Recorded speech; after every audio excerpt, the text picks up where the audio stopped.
Good evening. I would like to welcome everyone to our event this evening. My name is Nina DeJonghe, and I'm the Policy Director at ECPAT-USA. ECPAT-USA has been working for 30 years to end the commercial sexual exploitation of children through awareness, advocacy, policy, and legislation. We are a member of ECPAT International, a network of organizations in more than 100 countries with one common mission: to eliminate the sexual exploitation of children around the world. Tonight, we are incredibly honored and excited to have such a dynamic panel this evening to not only discuss the memoir, I Cried to Dream Again, Trafficking, Murder, and Deliverance, but to also speak about the legislation, Sara's Law, and its potential to transform the criminal justice system. I would like to note the audience to ask questions, to submit questions via the Zoom chat for our panelists, if you are interested in doing so. Without further ado, I would like to briefly introduce our panelists because I would like them to be able to give their own introductions. So first, Sara Kruzan, survivor, advocate, and author. Cori Thomas, author, screenwriter, and award-winning playwright. And James Dold, CEO and founder of Human Rights for Kids. First, Sara, if you'd like to turn your camera on, you can give the audience a brief introduction. Thank you. Yes, absolutely. Hi, everyone. My name is Sara Kruzan. It's amazing to be here. Thank you all. I am a survivor, and I'm just here to hold space, to have a conversation, to inspire change. So, welcome. Thanks. Thank you, Sara. And Cori? Hello, everyone. I'm Cori Thomas, and I am a writer and a longtime volunteer at San Quentin State Prison. I co-authored the book, I Cried to Dream Again, with Sara. And I'm really excited about the fact that its release is coinciding with the law. So it feels as if the two events can sort of have a conversation with each other. So happy to be here. Great, thank you so much. And James. Thank you, Nina. Hi, everyone. I'm James Dold, CEO and founder of Human Rights for Kids. I've been working with Nina and Sara and Cori for years now on these issues, and I'm really excited to be able to talk about Sara's Law and her incredible book. And yeah, thank you so much for this opportunity. Absolutely. Well, thank you all for those wonderful introductions, and we will get right into talking and discussing this exciting memoir that you both just released. So first, I Cried to Dream Again, Trafficking, Murder, and Deliverance. Sara, can you tell us how the inspiration, how this book came about? We know that you have shared your story publicly in numerous different settings, but how did you decide to write the book at this time? Well, it really wasn't my launch into doing it. Okay, thanks, Cori. It's all Cori. My fault. No, it's all good. The timing, I think, was really organic, and we just kind of let it unfold upon itself. When I did agree and think, okay, we're going to talk about some dark issues, and I wasn't sure. I was a little bit reserved because I wasn't sure if people were ready to have those type of uncomfortable conversations. However, I think with the temperature of and the climate of our country, identifying with trauma on many levels is just an emotion and an experience that we all go through. So that just kind of how everything fell into itself. Thank you. And Cori, you can answer next. I know that you had a lot to do with this book and how it came to be. Yeah, originally I heard Sara before I met her. She was the featured guest on the popular podcast Ear Hustle. And I think it was the very first episode that they'd ever dedicated to a female person who was featured. And I just listened sort of in awe because the things that she spoke about, I had never heard anyone speak in such a clear way about that topic. And I learned things from hearing her speak. And I said, wow, this woman should write a book. That was just my immediate thought. And then I had the good fortune to meet her, and we became friends. And I kept that idea in my mind. And so at some point I got up the courage to tell her, you should write a book. And she was not having it at all at first. She was like, oh, no, no, no. And and it took a while. I mean, it really took me pressing her a little bit. She's very private. And, she'd made a decision to sort of stay out of the public eye, but I just felt so strongly that this was an important story. I had learned things about her that I was like, I know a lot. I'm fairly well read. I'm well traveled. If I don't know these things, there's a lot of other people who don't know these things either.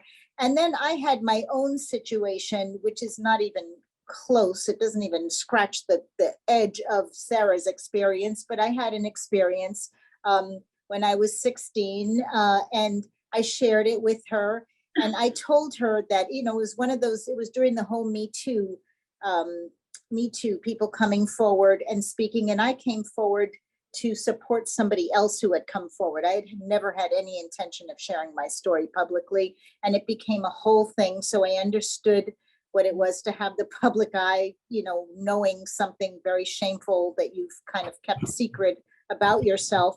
But I shared with Sarah how I gained a power in telling my story, actually, and people I didn't even know, strangers, began to write to me and tell me their experiences and how they felt emboldened because of me coming forward. And so I told her, I said, you just don't know how many people you might help.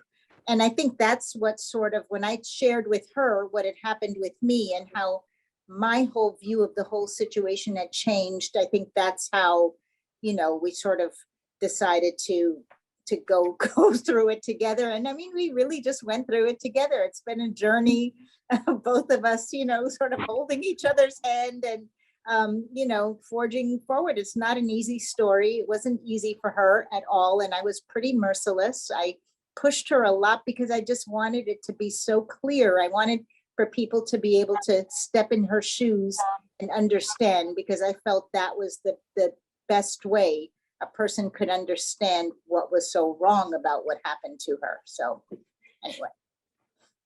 Yeah, absolutely. And I had recently read that article that you had posted as well, and learned that there was a period of time where while you guys were developing and drafting this book, you had actually moved to California to be close to Sarah, so you could get the hands-on or on the ground experience and be able to visit those places, Sarah, back in your childhood and growing up. So what was that experience like? And I remember reading the book, and in your article that you had published, and to your point now, you had mentioned how you were very persistent and we're pushing her along the way as well. So I imagine that recounting these memories and these details had to been very difficult and hard at times. So for the both of you, like, what was that experience like? And Cori, you had shared your story and how the both of you kind of came together, sharing that vulnerability and those experiences with each other. So what was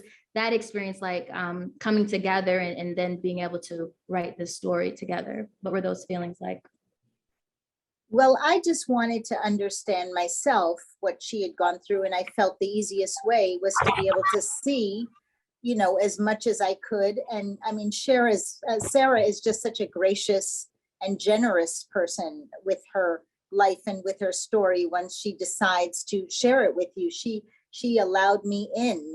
We went together to the different locations. I met her next door neighbor. I spoke with her dad. I spoke with her best friend's sister. I spoke with her teacher. I spoke with some former CEOs from the prison. I read all of the documents. She opened up her life to me and shared everything in really an extremely gracious and generous way. And so I was able to, there were times, sometimes she would forget some little detail and I'd say, no, you were wearing white shoes or whatever it was. So, sometimes we had some, she said, oh, you're right. It would just be, we'd have these funny moments sometimes. And we laughed. We always found time to laugh.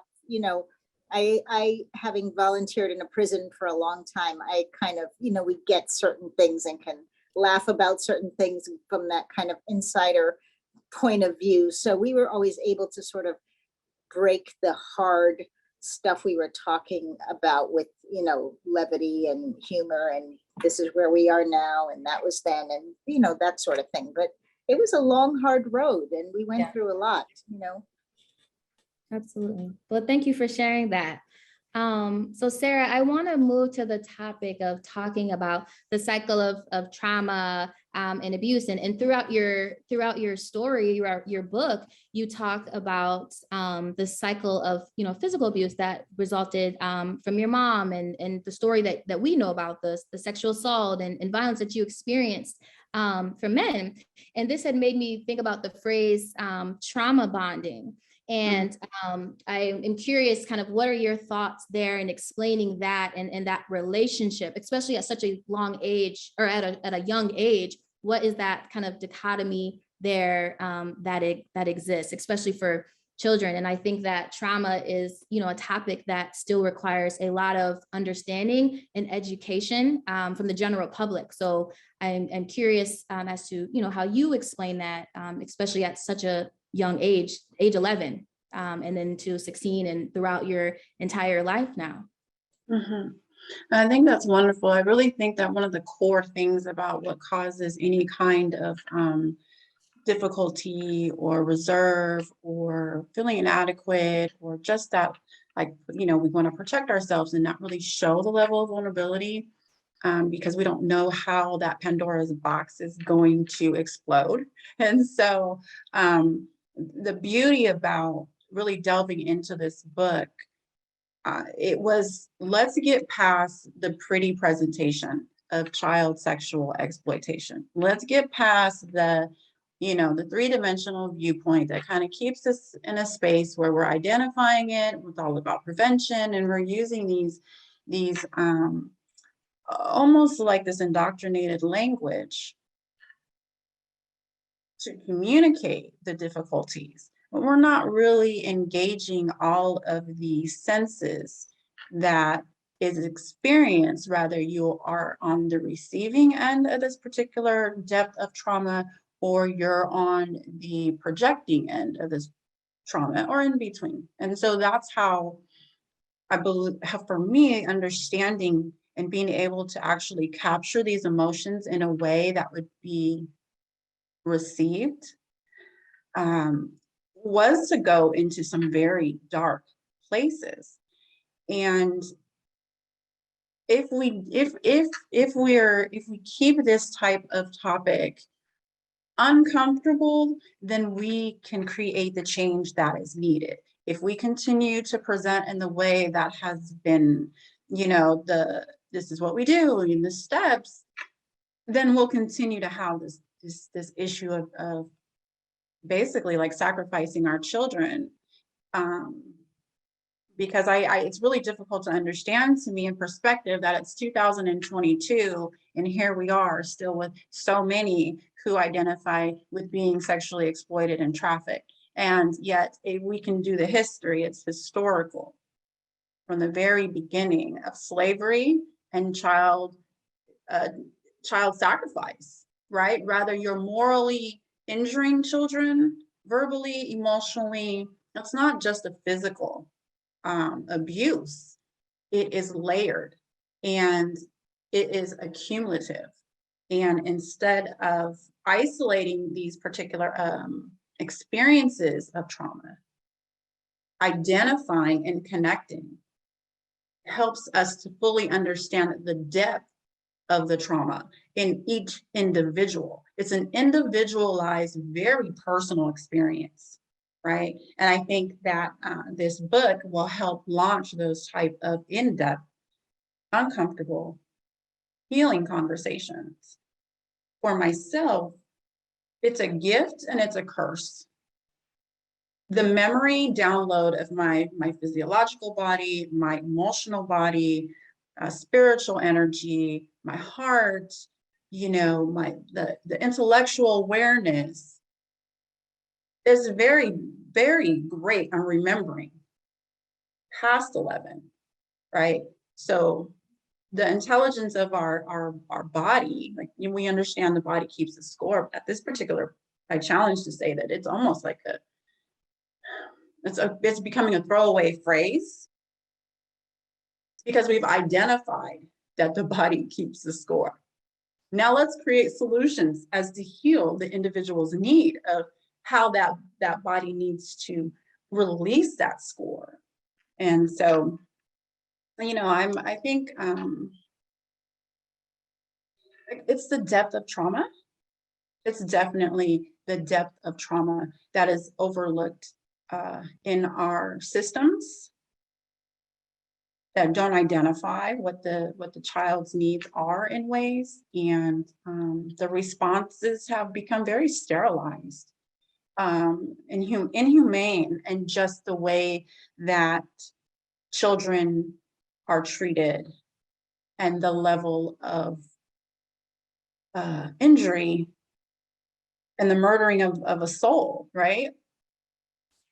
So, and all these things is evidence-based that goes beyond like 1980, so again, I really just want to highlight the fact that here we are in 2022 with advancements and the capability to truly look into individuals in a way to tailor their need to heal. And I hope that this book can create that space for all of us. Oh, absolutely. And you mentioned intelligence awareness, and reading your book, the book definitely emits a level of emotional intelligence from you on your behalf. And it's such from the age, that was first mentioned in the book, from 11. And then we're talking about, you when you're incarcerated at 16 and so on. And that kind of moves into the next part of this conversation. And James, I want you to answer this as well. So there's a line in the book that specifically struck me, and I'm going to read. Quote, "I made sure to never to forget that everyone there was as traumatized as I was, in some cases more so." So this is when you were talking about while you're incarcerated.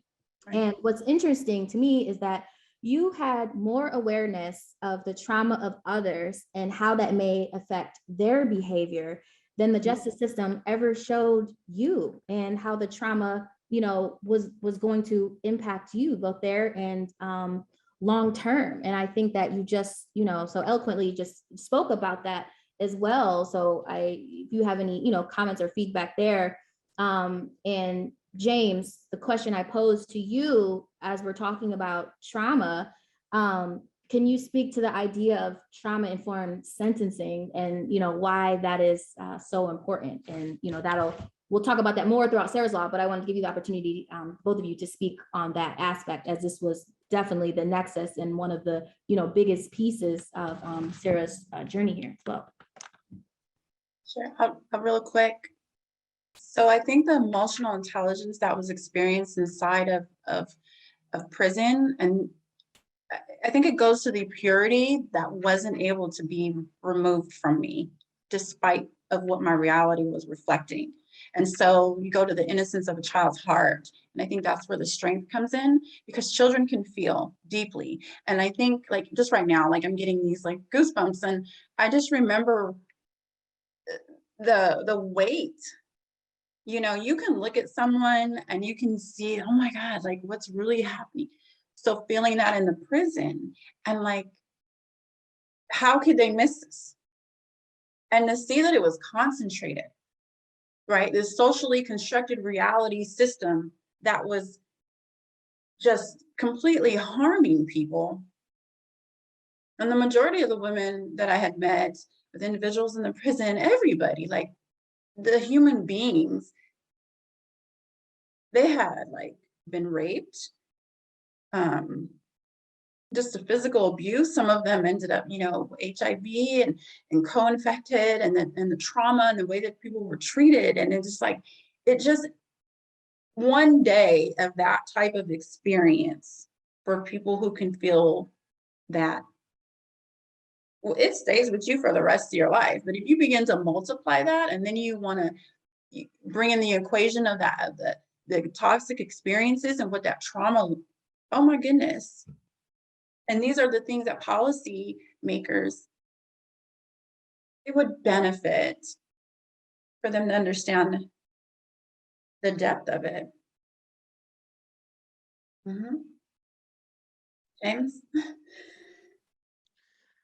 Yeah, and I think, Sarah very eloquently, put her finger on, I think, the touchstone issue here, which is that for anybody who's been into our prison systems or have worked with people who are incarcerated, particularly children, the common theme that runs throughout, I would say 90% of their lives, is that they've all been victims of some form of abuse, neglect, or severe and complex trauma. When we look at some of the data specifically for girls, roughly 75% of all system-involved girls were victims of both physical and sexual violence before becoming system-involved, right? So regardless of whether we're talking about sex trafficking or we're talking about sexual abuse, talking about rape, talking about very, very severe forms of violence and trauma, this is what happens to children before they end up in the system. And as Sarah highlighted, this is important because if you're looking to understand why kids end up engaging in delinquent or criminal behavior, right, you need look no further than our failure to prevent harm from happening to them in the first place. And when knowing that harm has befallen them, our inability to get them the treatment and resources that they need to effectively heal. When we don't do that, children are going to look for an outlet. And sometimes that's running away from home, right? Joining a gang, being in a place where they feel safe. So many kids, when they're going through traumatic experiences, will feel safer with their trafficker, somebody they feel loves and cares for them, than they do with their own family, right? So there's a lot of complex dynamics at play when we're talking about kids who end up in the system. And so when we're talking about trauma-informed care and trauma-informed sentences, this is really what we're talking about, is giving the ability of judges and requiring judges really to go through and fully understand who the child is in front of them before they make any determination on whether or not a child should be, first of all, tried as an adult in the first place. But then certainly if they have been tried as an adult, what the appropriate punishment should be. How do we hold that child accountable in an age-appropriate way that reflects the trauma that they've experienced? And that's why these two issues are interrelated. And I always tell people, if you care about kids who've been sexually abused, if you care about kids who've been sex trafficked, if you care about kids who've been abused or neglected, you have to care about the kids in the criminal legal system. There's no other way to discompartmentalize these two issues. Oh, absolutely. And James, you touched on complex dynamics, and that brought me back to a place in your book, Sarah.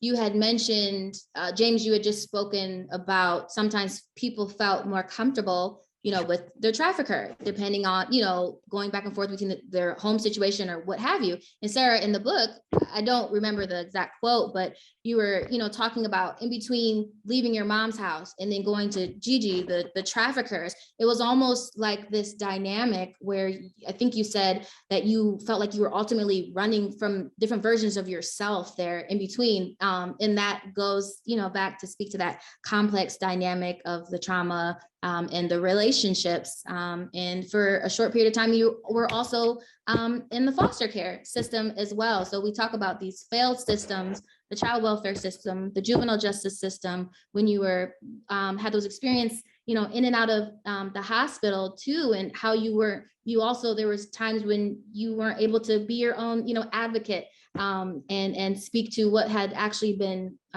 happening to you. And it was like all of the adults, that were in charge or in a position to make some type of change just weren't doing that for you. So let's move on to to our next segment here. Initially, when you had your first run-in or entering the criminal justice system, it generally seemed like no one had explained to you the process, what was going on. You were at the sentencing, the hearing, there were so many different moving parts, a child in the adult justice system, and they're talking about, well, this is what's going to happen, this is your sentence, and ultimately it being life with no possibility of parole, and then 4 years, right? And I think you had also mentioned, and I watched some of your interviews, that the judge had even then said that you had lacked some type of morals or scruples. And you had one of the interviews that you had given, I think it was when Human Rights Watch had come to the prison, you were saying that, you didn't know the terminology. There were so many things that were going on, but you looked them up, you figured out what moral was, and you figured out what scruple was, right? And you then were able to figure these things out. But the fact that you didn't have necessarily a real advocate, and there were just so many things that were going on so fast, and it was so confusing, from interrogation to sentencing. How much of that did you really understand in terms of what was happening to you? So as I'm listening to you, I'm like, yes, again, I think it has to do with, there's like so much, right? Like the depth.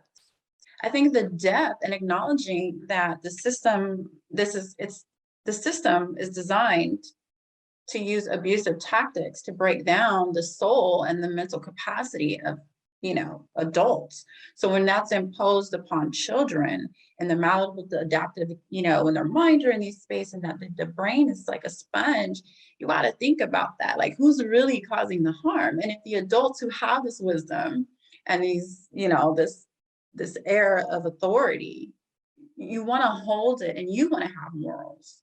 You don't want to cause moral injury. But it seems to me, again, in hindsight now, that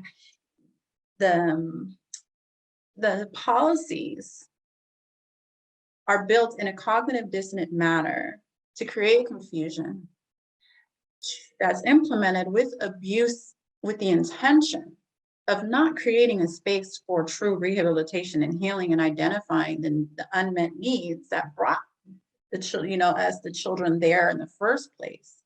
It's nothing but isolation, putting your body in this constant state of survival, a toxic stress and exhaustion, and you don't realize the effects of that until you're older. Sometimes, you know things aren't right innately, but you also know you're a child and you're to be compliant. And so I think that's another thing when children come in front of the juvenile justice system. The level of abuse that we've already endured is we're the perfect person to be compliant. And the opposite end of that of lack of compliance, when you see that occur, the rage or the beating on the doors or the yelling, it's not a defiant child. It's a very hurt and broken soul. And I look back at the negligence in I started like cutting myself, self-mutilation, when I was 9. So something in my psychological being was beginning to shatter. For me to be 9 and to think of that as a way of some sort of release, you understand what I'm saying? So that's at 9. So then you have all the from 9, 10, 11. And by 11, this situation has happened with a grown person. And I really wanted to put a lot of emphasis on the fact that his body was, the way he had biologically was built, was not ever okay, right? That whole historical buck-breaking approach that people find to be great to humiliate a person or to objectify a person, over sexualize an individual, those all are in a combination of breaking the soul. And when he entered me at a child, very small frame hips, not only did it wound my inner essence, but it had such a huge impact on my life that my physical body never grew up. And I think that's remarkable, because I didn't come across this medical literature that made it make sense to me. And the puberty somehow shut down. When your body wants to protect itself in a way where it begins to shut down innately its system, to not invite any kind of like adult, you understand what I'm saying? That's huge. And so again, like I remember that. And so to create the changes that we need to honor the journey of children is to really listen to what has occurred in their life and keep it individualized. We can invest at a larger scale, which is amazing. What about if we just like start to invest in the individual? This child right here, I'm gonna invest in you, and I'm gonna make sure that I'm gonna find ways to meet that need. Okay, let's invest in one individual, because I truly believe that if we can get past that space, then being able to invest at the larger scale will produce a betterment, because there'll be a wellness in the roots of that investment. You know, so I'm just so grateful to just be here to talk about these things, and I hope that it can inspire the change, right? I mean, clearly highlighting trauma from another person, even on the news, again, it limits our capacity to heal. Yes. Any form of violence isn't in alignment with true healing, and it's residual. Well, let's talk about creating some changes, and your story and experience, and advocacy, along with James, that has led to the creation, the crafting of Sara's Law. So James, why don't you tell us about Sara's Law? What does this mean? How does this begin to move the needle in terms of transforming our justice system? Yeah, thank you, Nina, and Sarah. Feel free to chime in here as well. You know, this really all started. Well, so Sarah and I met for the first time after she had come home in 2014. I had been aware of her case from my time at Polaris Project many years ago. But when Sarah came home and she had started doing advocacy work with another organization I was also working at, the Campaign for the Fair Sentencing of Youth, you know, I had always felt that what had happened and what had transpired in Sarah's case wasn't justice. And I was becoming, I think, more and more acutely aware of this across the board for so many kids, right? And, you know, we were advocating, we were asking for justice, but like what we were getting really wasn't justice. And probably back in 2016, 2017, Sarah and I started having these conversations about, you know, what kind of policy shift could we create that would represent more of what should be justice, right? What should be justice in cases like this? And so it was through those conversations that I think for both of us really got the wheels in our heads turning. We had a lot of conversations, and you know, through that process, we started figuring out, okay, how could we sort of unshackle the hands of judges and really require the system to center the experiences, the lived experiences of kids who had experienced severe trauma. And so, you know, through that process, you know, what we call now Sara's Law was born. And, you know, in a nutshell, what it requires is it requires that when we have child sex crime victims, victims of child sexual abuse, victims of child sex trafficking, who have come into the legal system because of violent crimes or violent offenses that have been committed against their abusers or traffickers, that it requires judges to consider the impact of that trauma, and it allows them to deviate from any mandatory minimum sentence, to suspend any portion of an otherwise applicable sentence, or transfer that child back into the juvenile justice system for proper adjudication there, where they would be provided with treatment and services rather than criminal punishment. And really the goal is to remove all of these cases, all of these types of cases from the adult criminal legal system, altogether. But because, you know, there's inertia and sort of things sort of move at a slower pace sometimes, creating more flexibility has been a little bit more politically palatable for prosecutors and some politicians. And so that's kind of where the focus has been, is sort of, let's get away from the sentences that Sara received, right? Or that Alexis received, or that Centoya received, or that Patrice received, these life sentences that so many girls of color around the country have received for essentially being victims and not being protected. And we see this too in the domestic violence context. We see this with all sorts of victims. So it's not just sex trafficking victims that this happens to, but really allowing judges and pushing the system to create trauma-informed and age-appropriate accountability measures that focus on healing and, you know, removing the stigma of criminalization. That's what Sara's Law is really about. And, you know, again, it was birthed through this collaborative process that Sara and I went through.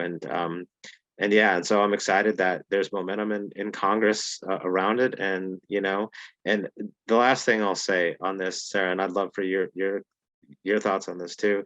I remember when we were having this conversation about, you know, what Sara's Law would mean, right? Having a federal law like this in place. And the one thing that I kept thinking about was just sort of the wrongness of, you know, everything that happened to Sara, then her treatment in the system, and then the system's response of, you know, giving her a life sentence, and then the sort of the celebratory effect of people thinking that, okay, she came home after 20 years, that is somehow justice, right? And like every year that she was incarcerated, it was an injustice. And so, you know, one of the things that that came to my mind of what Sara's Law would mean, right?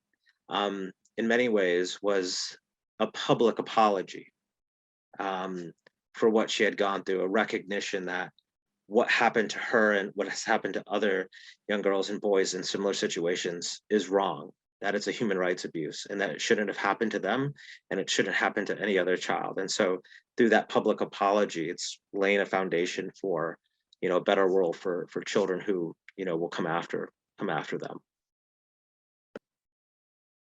And so Sara's Law, initially, when it was first introduced, that was in the House of Representatives on the congressional scale. So can you talk about, because we can't move on without you discussing the successes of Sara's Law being incorporated on the Senate side in the new Trafficking Victims Protection Reauthorization Act of 2022. Can you speak a little bit about that and how you were able to navigate that into the Senate language?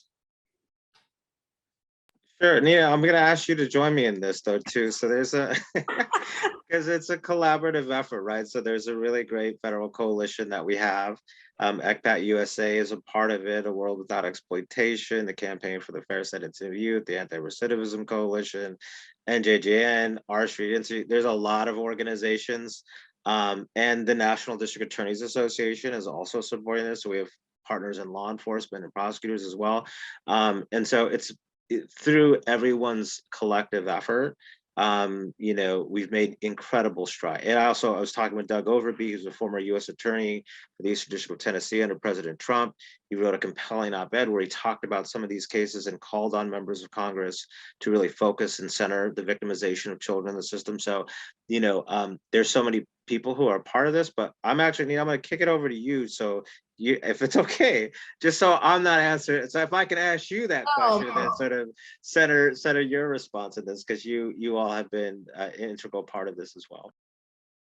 Well, thanks, James. But yes, I mean, as James had mentioned, ECPAT-USA has partnered with the Criminal Justice Working Group, and there are two different versions of the Trafficking Victims Protection Reauthorization Act.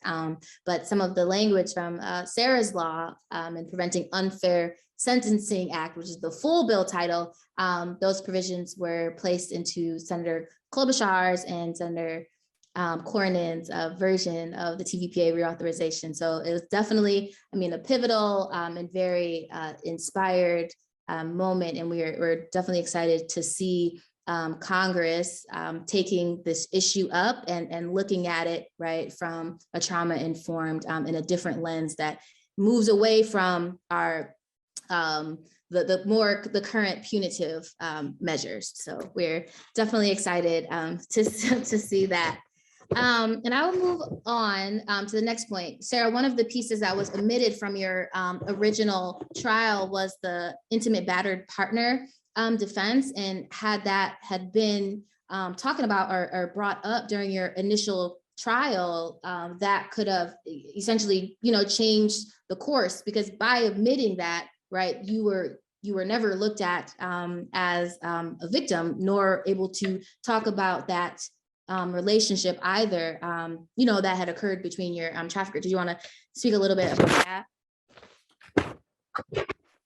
Oh, absolutely. It wasn't actually until I was incarcerated that I was even able to say, oh, I was a victim, because I was never addressed as such. So it wasn't anything that I was able to identify with. And so, yes, the court hearing itself was only 2.5 days. And there wasn't any defenses at that time to really protect children under the type of defense law or anything like that, So that's just kind of how it ended up going. Thank you for sharing that, James. I'm not sure if you have anything that you wanted to add. I know that you focus a lot on, obviously, the criminalization of children, and I know we had spoke earlier about, sentencing, the long-term implications, right, of handing down a sentence to a child, life without parole, and then years. What is the message that we are sending, one, to children, across the country? And essentially that is, you are far beyond redemption, rehabilitation, and essentially this notion or sentiment of you're, a lost cause or a throwaway. And I just want to say, that is incredibly harmful for a number of reasons, and does not move towards the path of actually trying to provide this support, these resources, and Sarah and James and Cori, what we had said earlier, but really, trying to help these children and looking at these cases individually, and that these experiences are individualistic. So I just wanted to state that. I'm not sure, James, if you had, or Cori, if you wanted to make a comment on that. Cori, go ahead. I'll go after you. No, pretty much. I think you said it very clearly. I don't know what I can add to make that clear. The one thing that I'll just add a little bit is that, her trial was so unfair. The judge didn't permit any of these defenses to be entered to try to protect her or to give her a fair trial. The fact that she was trafficked was not allowed to be discussed, or and the witnesses that might have been able to shed light on the fact that she had been traumatized for years and years, they were not allowed to testify. So she was the only witness who testified on her own behalf, and was kind of bullied, while she was up there on the stand. So it was just, the whole thing was a travesty of justice, from beginning to end, and the sentence is beyond ridiculous. Oh. And the great human rights lawyer Nelson Mandela once said, "There's no keener revelation of a society's soul than the way in which it treats its children." And the way in which we treat our most vulnerable children is really a measure of our society. And so, knowing what we know about the kids in the legal system, particularly when we know that they've been victims of trafficking and abuse, if we're willing to just sentence those children to die in prison, it says a whole lot more about our moral failing than any failings that they might have. And, I think it's really important for us to also highlight that when we're talking about kids who are tried as adults, this is an issue that predominantly falls on Black and Brown communities, right? And so when you look at the girls who've been sentenced to life without parole for killing their sex traffickers, all of them are Black.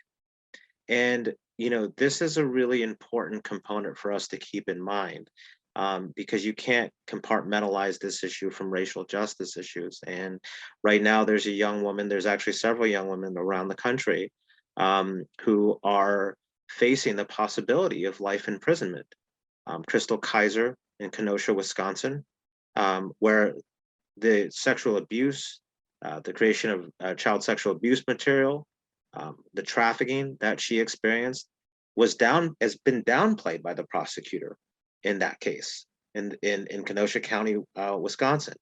The same thing with Zeffie Trevino in Texas. And so these cases are still happening.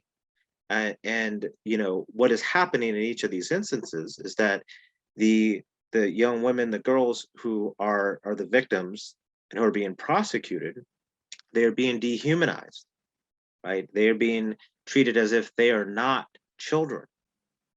Their child status, their victim status is being ripped away from them in this very perverse twist on reality, where all of what they've experienced in terms of criminal behaviors against them is being ignored by district attorneys, prosecutors, and law enforcement. And so, there's a lot that we need to do as a society to reverse that trend. And it starts with recognizing that there's this massive problem right now in this country and how girls of color are treated in our system. Absolutely. Thank you for sharing that, James. And Corey, I have one more question before we move on. So what has, and we talked about earlier, your experiences with writing this book and meeting Sara. So what impact has writing this book had on you, and now seeing this Sara's Law come to fruition, and then seeing it be passed and introduced on statewide levels, and now in Congress? Like, how monumentous is this moment? Yeah, it feels almost like fated or, ordained like magically or something, because I feel like the two things are in conversation with each other. I mean, the book humanizes the law. And Sara sort of stands for all of the other Saras that exist in the world. So you get to know one person and their story in a very detailed and intimate way, which is what happens when you read the book. And you understand without a doubt why this law is important and why it should and must be passed everywhere. So I'm really excited about the timing. I mean, it's that, we had no control over that. And so it's sort of just almost like a miracle that the timing is so parallel, that just as this law is being discussed, this book is coming out, and it can inform those who are trying to understand why the law exists, why it should exist. So, that means a lot to me. The other thing that I just want to say really quickly is that what matters to me a lot too is I hope people will take away from this the understanding that, that maybe the narrative of the way these things happen changes out there. That, the victims, I mean, including what I went through, and especially what Sara went through, and so many others, when you are hurt in this way, you feel ashamed, you feel humiliated, you feel bad, you blame yourself, and the perpetrator, gets away with these actions. And so I feel like if someone understands the depth of the trauma and the depth of the wrongdoing, that maybe things will start to change in the narrative, so that the perpetrator is the person who should be feeling ashamed for what they've done, not somebody who's been hurt, actually. So, that's like my deepest wish, is that maybe the narrative and the perception of what and who people who go through these things are.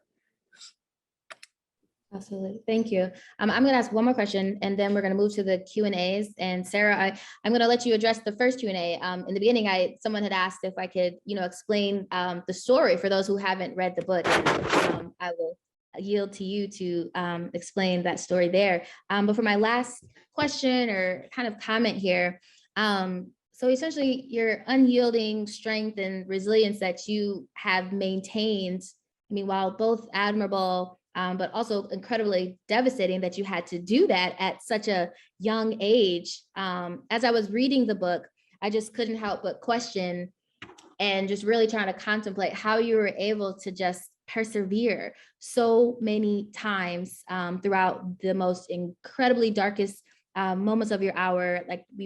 And for those who haven't read the book, there were times Sara had mentioned, right, that she had slit her wrist or was contemplating suicide and going to the psychiatric hospital.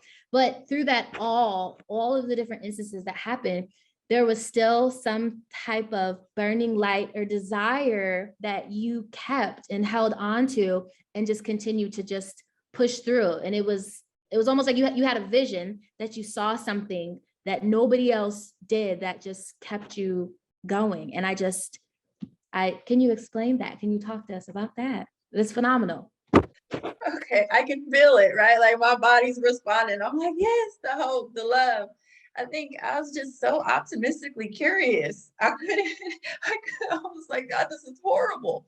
But what if it's not going to be like that in a minute, you know? So like that repetitive curiosity and wanting to understand, like, or why would someone be like that to me? Like, what is wrong with you? Let's talk about it, you know? Like, I was just so curious about the why behind it, no matter if it was good, bad, or whatever. And I just thought, nah, this can't be. And it just felt so good to be in your true, authentic space of joy and love and feel safe. And I just thought, okay, you know, I don't know, like I just like, no, it's gonna be okay, you know, but that doesn't mean that I denied the depth of grief. You know what I mean? And I just felt like, okay, here we go.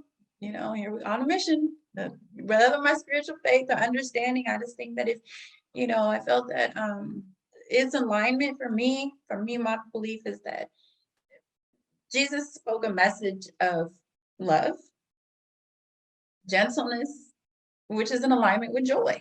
And I think for me, my experience was that, okay, you know, he was right there with me the whole time, even when I didn't realize it. And there were so many different impossible situations that became possible. I didn't have no power to do that, you know what I mean? Other than like, okay, let's create the joy. So I think just that kind of feeling and vibe and resilience and love, it's priceless. And that's one of the things about it too, is like, yes, I was in prison. Yes, it was horrible, but I met amazing souls.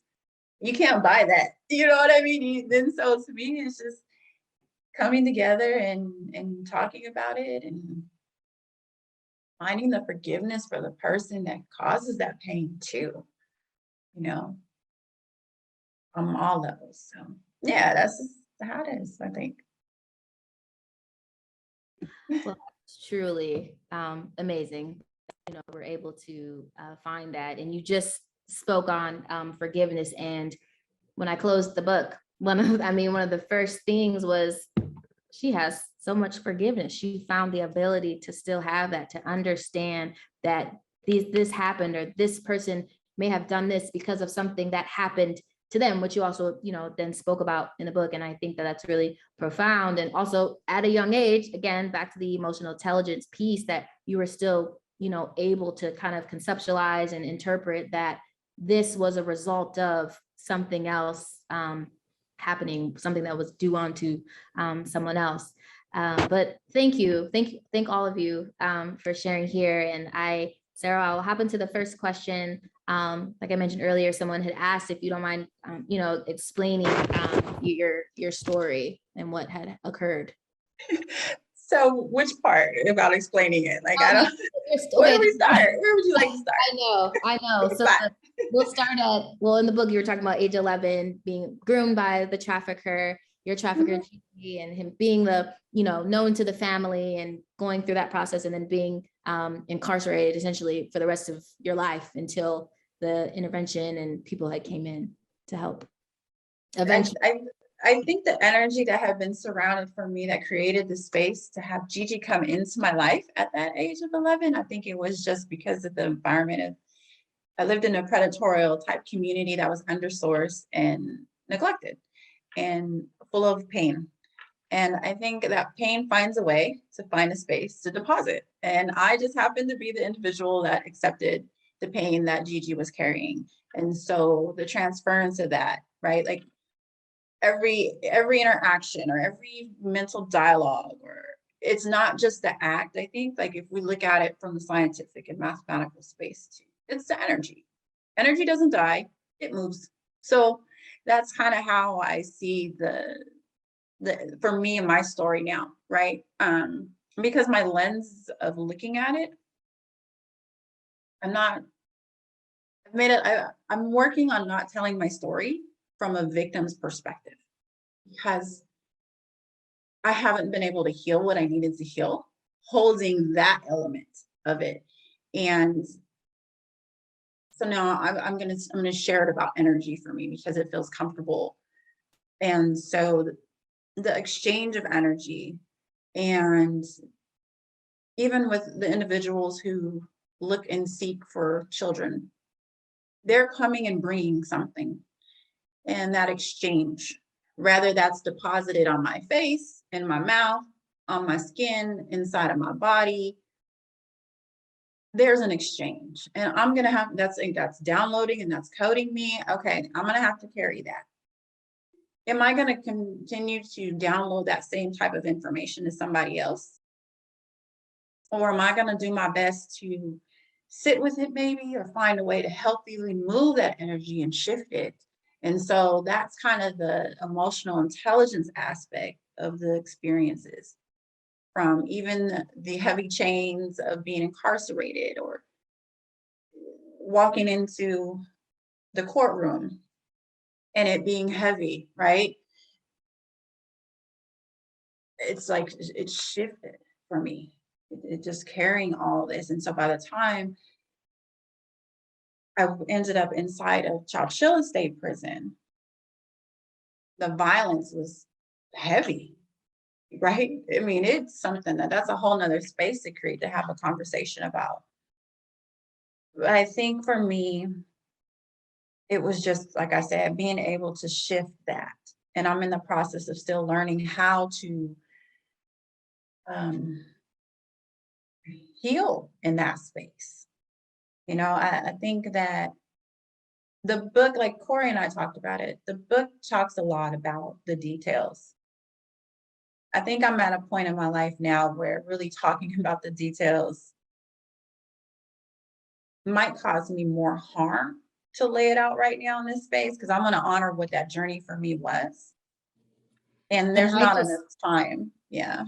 Yeah, and I'll just say that literally reading the book will take you through the details. So it's like Sara has told her story now. That book is her story, so that any question that anyone has will be found in that book. I think it's really very detailed. She's given it all up there. So, you know, and it's a story of triumph ultimately too. So that's the most amazing part of it. So Well, thank you. Thank you all so much. Yes, so to conclude, please grab the book. Sara, to make it clear for folks who still have questions here in the audience, she was tried as an adult, as a child, in the adult criminal justice system. And her experience has sparked this national movement through her advocacy into Sara's Law. So I want to thank each and every one of you for joining us here. Thank you, Cori. Thank you, James. Sara, your story, living in your truth, sharing this with us. I know that this has definitely planted seeds in people, and especially after they read the book, as I did, and I'm sure others of you will.